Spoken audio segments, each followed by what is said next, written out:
कांदा लागवडीसाठी जे शेत तयार केलं आहे ते हे नांगरून कल्टिवेटर करून आणि रोटावेटर केलेलं आहे. असं बारीक शेत केलं आहे. तर थोड्या मोठ्या प्रमाणात इथे मातीचे ढेकळे आहेत, परंतु लागवडीसाठी याचा एवढा परिणाम होत नाही. पण शक्यतो नांगरणी करून रोटावेटर करून असलेले शेत हवं आहे.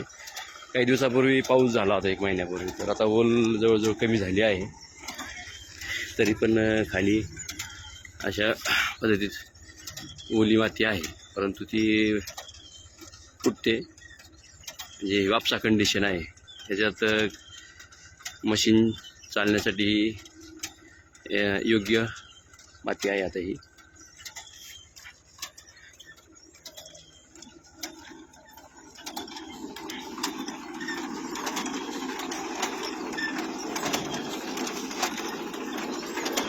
आणि जे कांद्याचं रोप आहे ते अशा पद्धतीने आपण मध्ये आणलं आहे.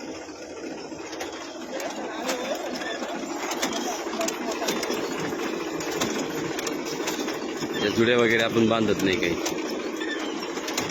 वापरण्यासाठी सोयीस्कर आहे.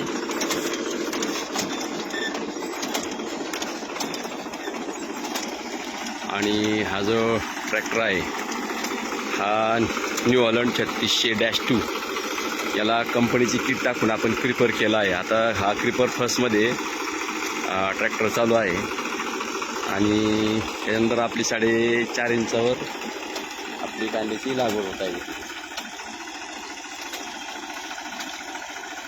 बरेचसे शेतकरी प्रश्न विचारतात क्रिपर गिअर म्हणजे काय, तर आता हे स्पीड बघू शकता, एकदम स्लो स्पीड आहे.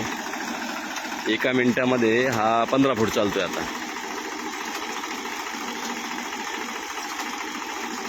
अशा पद्धतीने क्रिपर गिअर ट्रॅक्टर ते वापरायला कंपल्सरी आहे.